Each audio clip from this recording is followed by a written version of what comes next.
नमस्कार दोस्तों, मैं पहुंच गया हूं मेरे खेत में, जहां पे आपको दिखाऊंगा मैं कि आज क्या क्या कार्यक्रम चल रहा है हमारे खेत में। आप देखिए, आज हमने गोभी की पौध लगाए हुए 4 दिन हो गए और बीज डाले हुए, और आज इसमें दवाई दी है और जो ग्रीन नेट थी उसको हटा दिया हमने आज, ताकि अच्छे से उसके जो नरा है वो बढ़िया उसकी पकड़ कर सके और नरे में मोटाई आ सके। ये देखिए भाइयों, ये अपने गोभी के पौध की स्टेज है, अभी निकलना चालू है।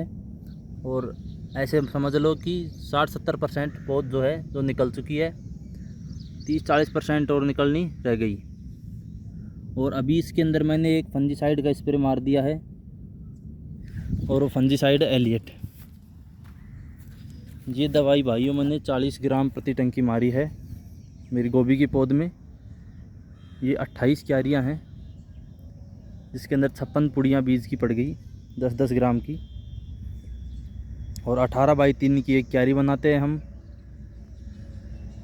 तो ये तो भाइयों गोभी का प्रोग्राम था। ये ग्रीन नेट थी जो हमने हटा दी, क्योंकि अगर ज़्यादा समय इसको रखते हैं, अगर इस स्टेज से ज़्यादा अगर हम ग्रीन नेट को रखते तो दिक्कत ये हो जाती कि इसका जो नरा है वो लंबा हो जाता, और जब भी हम इसको निकालते तो इसको इतना नरा देख लीजिए। ये अगर इससे ज़्यादा बड़ा हो जाता है तो फिर इसका नरा इतना कमज़ोर हो जाएगा कि वो वैसे ही टूट जाएगा, गलन रोग आ जाएगा उसके अंदर।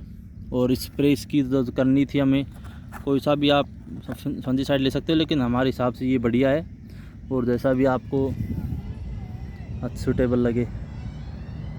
और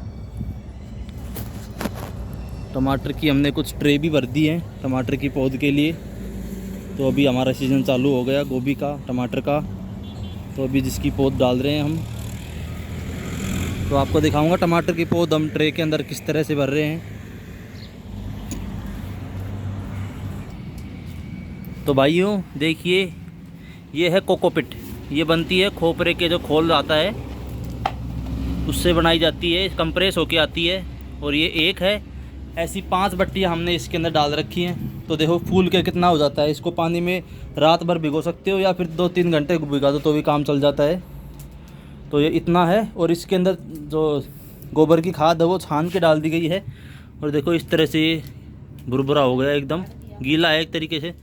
थोड़ा बहुत पानी टपकता है इसमें देखो, लेकिन ये ज़रूरी भी है बीज को उगाने के लिए।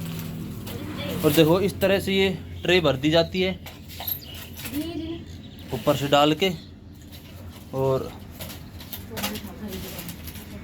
ये ट्रे पड़ी है हमें 15 रुपए की, एक ट्रे पड़ती है, इसके अंदर 126 सेब है।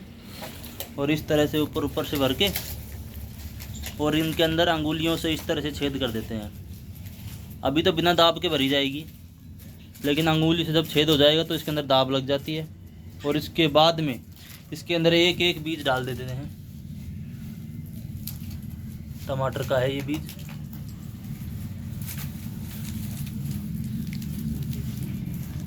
और उसके ऊपर वापस से इसको कवर कर देंगे खाद से ही। जब ये भर जाएगा पूरा ट्रे बीज का, तो इसको वापस से खाद से ही कवर कर देंगे। और इसको इस तरह से लगातार ऊपर नीचे इस तरह से इसको रख दिया है 2 दिन, एक दिन लगभग 24 घंटे या 36 घंटे इसको ऐसे रख देंगे, ताकि बीज अंदर ही अंदर जर्मिनेट हो जाए। इसको इस तरह से भर लेना है, उससे ऊपर से दबा के। जिस तरह से ये खाद लिया, और जैसे ये मान लो भरा हुआ नहीं है, इसके अंदर सिर्फ बीज डाल दिया है, लेकिन इसको भरना है तो इसके ऊपर खाद लो और इस तरह से और रगड़ दो, इसको अंदर अंदर तक भर जाएगा ये। तो एक तरीके से दाब भी लग जाएगी। और कोकोपिट का ये फ़ायदा है, जितना भी गहरा बीज डालो कोई दिक्कत नहीं है, गहराई से कोई मतलब नहीं है।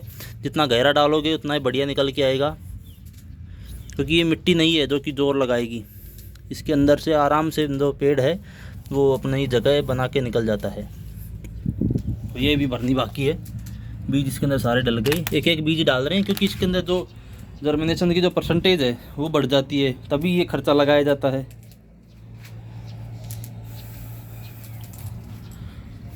और दिखाता हूँ मैं आपको मेरे खेत में क्या क्या चल रहा है आज।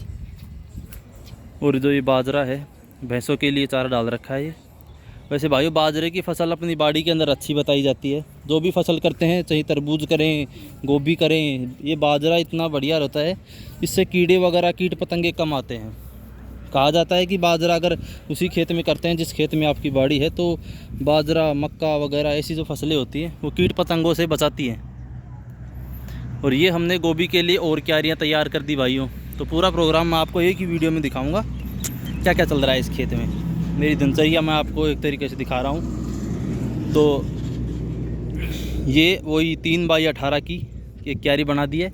इसको पहले हम भिगो देंगे, जिससे कि जो उसका खरपतवार है वो पहले से ही निकल जाए। कुछ ऊपर का, कि ज़्यादातर जो खरपतवार होगा वो ऊपर का ही निकल के आएगा जिस समय हम पौध बनाएंगे ना।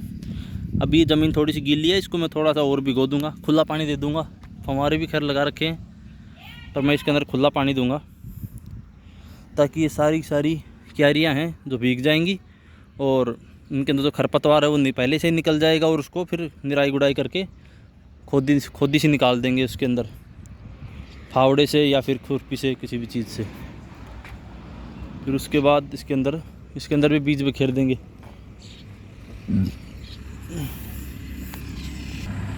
और ये हमने थोड़ी सी मिर्ची लगाई थी, तरबूज के साथ में लगा दी थी ये मिर्ची, लेकिन अभी तक ये चल रही है, ठीक ठाक ग्रोथ कर रही है। खैर हमने ऐसा कोई ख़ास ध्यान नहीं दिया इसके ऊपर, थोड़ी बहुत घर के लिए लगाई थी बस। यहाँ से लेके और यहाँ तक का एक आधा बेड़ी है ये समझ लो आप।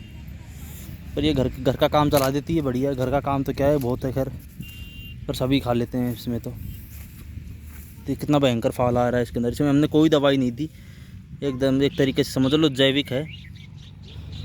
अगर कोई बीमारी से चली जाती हैं ये पेड़ तो कोई बात नहीं, हमें इसका दुख नहीं है, लेकिन दवाई नहीं डाल रहे इसमें, कम डाल रहे हैं ये दवाई। तो खैर सारी फसलों में हो सके इतना हम कम की कोशिश करते हैं, जब ज़रूरत होती है तभी दवाई डालते हैं।